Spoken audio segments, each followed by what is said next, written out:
दोस्तों, आज की कहानी है भाभी आपके 10,000 से अमीर नहीं होने वाली में। दोस्तों, कहानी शुरू करने से पहले अगर आपने हमारे चैनल को सब्सक्राइब नहीं किया है तो सब्सक्राइब कर लीजिए ताकि आपके पास पहुंचे हर नया वीडियो। दीदी थोड़ी देर के लिए बाहर आएगी क्या? मैं आपके घर के बाहर तक आ गई हूँ, वो थोड़ी जल्दी है इसलिए। भाभी का फोन आया और याद आया ज्योति को कि आज भतीजे का जन्मदिन है। जल्दी से पर्स उठाया और बाहर आ गई। देखा भाई भाभी दोनों हैं। ये लीजिए आपका नेक। गाड़ी में बैठे बैठे ही लिफाफा दे दिया। अच्छा चलते हैं, शाम की तैयारी करनी है। चलिए। सर झुकाए बैठे भाई दीप की ओर देखकर इशारा किया भाभी ने। एक मिनट, नेक के बदले आशीर्वाद तो ले लीजिए। भाई को इशारा यह और मुख मुद्रा ही बदल गई भाभी की। ज्योति का मायका और ससुराल एक ही शहर में है। बेटा बेटी एक ही शहर में होंगे तो एक दूसरे के काम आएंगे। ये सोचकर माता पिता ने उसी शहर में शादी करवा दी थी बेटी की। ऐसा होता भी था, भाई उससे छोटा था, इस लिए हर जरूरत के समय तैयार रहती थी ज्योति। उसकी पढ़ाई से लेकर शादी और उसके बाद एक बड़े भाई की तरह मदद की है ज्योति और उसके पति ने। भाई भी बहुत मानता था दोनों को, लेकिन भाई की शादी के बाद दूरियां आ गई दोनों तरफ से। ऐसा भी नहीं कह सकते कि गलती हमेशा भाभी की ही हो। कभी कभी औरतों के बीच के रिश्ते की कड़ी का प्रतीक आदमी ही बैलेंस नहीं कर पाता रिश्तों को और दोनों तरफ गलत फहमियां पैदा हो जाती है। हो सकता है यहाँ भी ऐसा ही हुआ हो। प्यार कौन से भाई बहन में नहीं होता। ज्योति और उसके भाई का भी रिश्ता कुछ ऐसा ही था। बार बार दीदी के घर चला जाता और हर काम दीदी से पूछ कर करता, जो अब भाभी को रास नहीं आता। ऐसा भी नहीं था कि ज्योति बार बार आ जाती या हर बात पर सलाह मशविरा देती, लेकिन शादी के बाद पति के समय पर पत्नी का भी अधिकार होता है। इसलिए जब दीदी के यहाँ जाने से मना करती या हर बात उनको बताने से मना करती तो बजाय समझाने के या शांति पूर्वक बात करने के और भड़क जाता दीप और गुस्सा करने लगता। फिर जैसा कि ज्यादातर इंसानों की आदत होती है, जो सामने है उसको अनदेखा करके तीसरे पर शक करना। भाभी भी इसी शक का शिकार हो गई कि दीदी ही भड़का रही है अपने भाई को और उसने कोशिश शुरू कर दी इस रिश्ते पर लगाम लगाने की।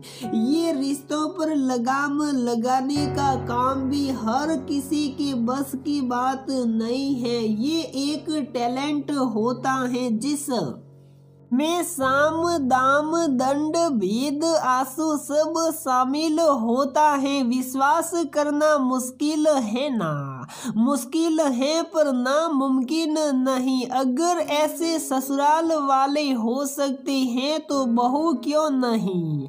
आखिर ऐसी बहुएं ही तो आगे चलकर महान सास बनती हैं, जिनके अत्याचारों की कहानियां हम साव से पढ़ते हैं काफी हद तक सफल हुई थी भाभी, लेकिन खून के रिश्ते इतनी जल्दी कहाँ टूटते हैं। और फिर उसने तो एक तरफ का दरवाजा बंद किया था, दूसरी तरफ का तो खुला ही था।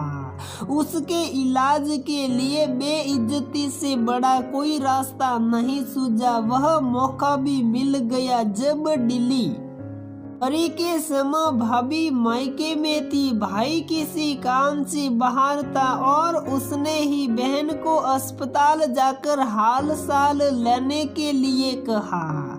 खुशी के मारे पहुंच तो गई बहन, लेकिन जैसे ही अंदर गई भाभी और उसकी मम्मी ने ये कहकर स्वागत किया कि अभी तुरंत न आते तो भी नेग कहीं नहीं जाता। ना तो बच्चे का मुंह दिखाया, ना ही इस लायक रखा कि रुके।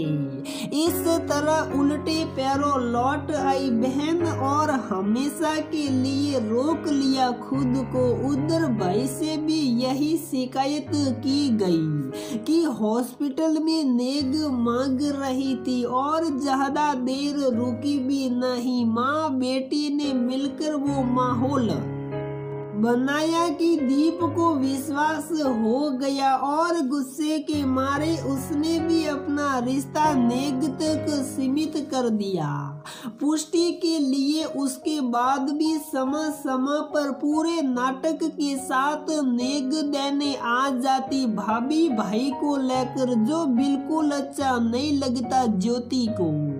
लेकिन क्या करता, मम्मी को बुरा लगेगा ये सोच कर कुछ बोलती नहीं। मम्मी भी ग्रह कलेश के डर से चुप रहती, भाई भी शायद यही सोच कर चुप रहता। इसलिए साल में 2 बार 5 मिनट के लिए आता और चला जाता। पिछले साल मम्मी भी नहीं रही। अब ज्योति को भी कोई चिंता नहीं रही कि मम्मी को दुख होगा। वैसे भी पिछली बार जब राखी का नेग देने आए भाई भाभी को कटाक्ष करते हुए कह भी दिया था भाभी ने कि नेग के बहाने दान पुण्य हो जाता है और 50 रुपए की राखी का कर्ज कौन रखे।